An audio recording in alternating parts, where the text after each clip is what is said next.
Halo semuanya, Om Swastiastu. Perkenalkan, nama saya Nikaya Ari Natalia dari Program Profesi Insinyur Universitas Pendidikan Nasional Denpasar. Pada kesempatan ini saya akan memaparkan pelaksanaan praktik keinsinyuran yang telah saya laksanakan pada perencanaan pembangunan gedung pusat pemerintahan Kabupaten Gianyar. Pelaksanaan praktik keinsinyuran ini saya laksanakan di PT Tata Rencana Hijau, di mana PT Tata Rencana Hijau adalah sebuah perusahaan jasa konstruksi perencanaan. Dalam perencanaan ini saya bertugas sebagai administrasi teknik. Dalam hal ini, ruang lingkup pekerjaan berfokus pada penyusunan dokumen-dokumen perencanaan seperti laporan perencanaan, laporan pendahuluan, laporan akhir, dokumen spesifikasi teknis, dan dokumen SMKK atau Sistem Manajemen Keselamatan Konstruksi. Dalam hal ini saya bertugas untuk memastikan seluruh dokumen teknis perencanaan tersusun dengan baik sesuai dengan standar, peraturan, dan ketentuan yang berlaku. Perencanaan pembangunan gedung pusat Kabupaten Gianyar merupakan perencanaan kawasan terpadu yang diperuntukkan sebagai pusat penyelenggaraan pemerintahan ke daerah.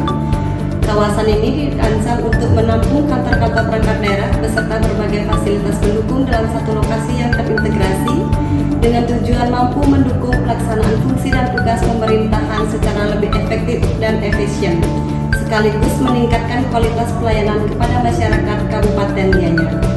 Dalam perencanaan ini membutuhkan waktu pelaksanaan sekitar 135 hari kalender yang dimulai dari 16 Juli 2024 sampai dengan 27 November 2024. Untuk lebih jelas dan lengkapnya akan saya tampilkan pada video animasi berikut.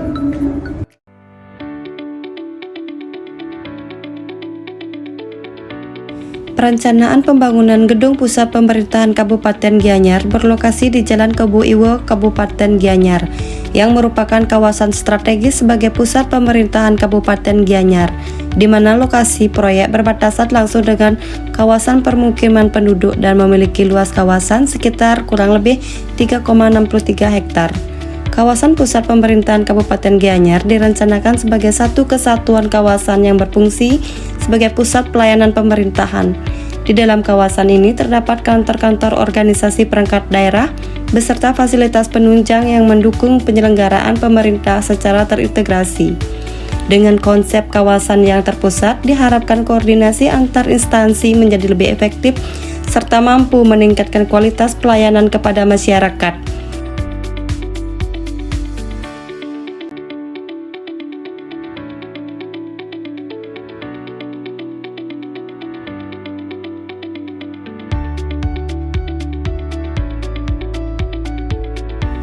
Lotus merupakan maskot kota Gianyar.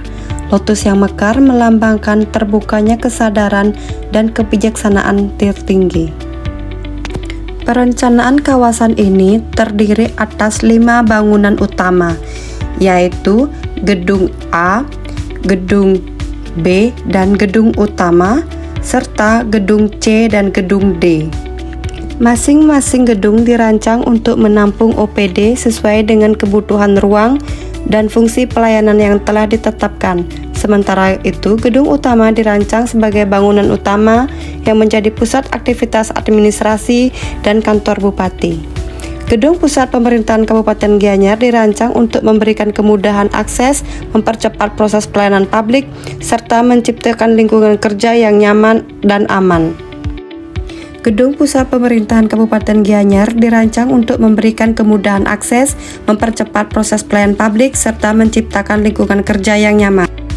Dalam pelaksanaan pekerjaan jasa konsultasi, proses perencanaan dilaksanakan melalui beberapa tahapan, yaitu 1.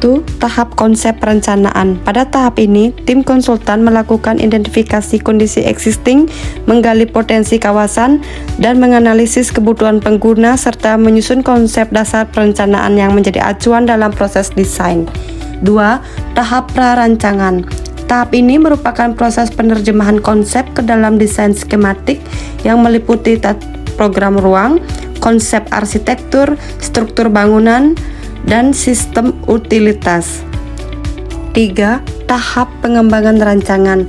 Pada tahap ini dilakukan penyempurnaan terhadap prarancangan yang telah disetujui menjadi desain yang lebih rinci, meliputi pengembangan gambar arsitektur, struktur, mechanical, electrical, dan plumbing. 4. Tahap rancangan detail. Rancangan kemudian dikembangkan menjadi dokumen detail engineering design yang terdiri atas gambar kerja, rencana kerja dan syarat, rencana anggaran biaya, spesifikasi teknis, serta dokumen pendukung lainnya. 5. Tahap proses pemilihan tender. Pada tahap ini konsultan perencana memberikan penjelasan teknis atau unwasing kepada peserta tender untuk penyamaan persepsi. 6. Tahap pengawasan berkala. Konsultan perencana melaksanakan pengawasan berkala selama masa konstruksi untuk memastikan pekerjaan di lapangan telah sesuai dengan dokumen perencanaan, spesifikasi teknis, serta standar mutu yang telah ditetapkan. Selama proses perencanaan, tim konsultan secara intensif melakukan koordinasi dengan berbagai pihak terkait, baik internal maupun eksternal, guna menyamakan persepsi terhadap konsep perencanaan, kebutuhan pengguna, serta kesesuaian dengan ketentuan teknis yang berlaku. Hasil akhir dari perencanaan ini meliputi dokumen DED, rencana anggaran biaya, dokumen spesifikasi teknis, dan dokumen sistem manajemen keselamatan konstruksi. Pada kegiatan praktek keinsinyuran ini, saya mengambil studi kasus mengenai penerapan sistem manajemen keselamatan konstruksi, di mana studi kasus ini dipilih karena proyek memiliki tingkat kompleksitas yang tinggi, ditinjau dari luas kawasan, bangunan yang terdiri hingga 4 lantai, serta lokasi proyek yang berbatasan langsung dengan kawasan permukiman penduduk. Kondisi tersebut menjadi aspek keselamatan konstruksi sebagai salah satu perhatian utama sejak tahap perencanaan.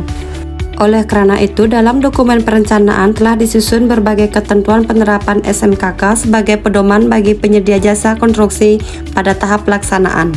Beberapa upaya yang direncanakan yaitu penggunaan alat pelindung diri, pemasangan pagar pengaman dan rambu-rambu K3, serta menerapkan clean and green construction guna menjaga kebersihan lingkungan. Dengan penerapan SMKK yang baik, diharapkan pelaksanaan pembangunan dapat berlangsung secara aman serta mencapai target zero incident.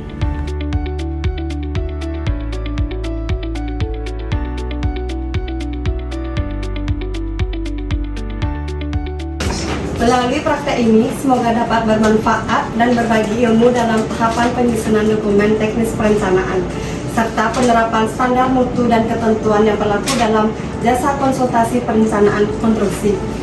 Terima kasih. Om Santi Santi Om.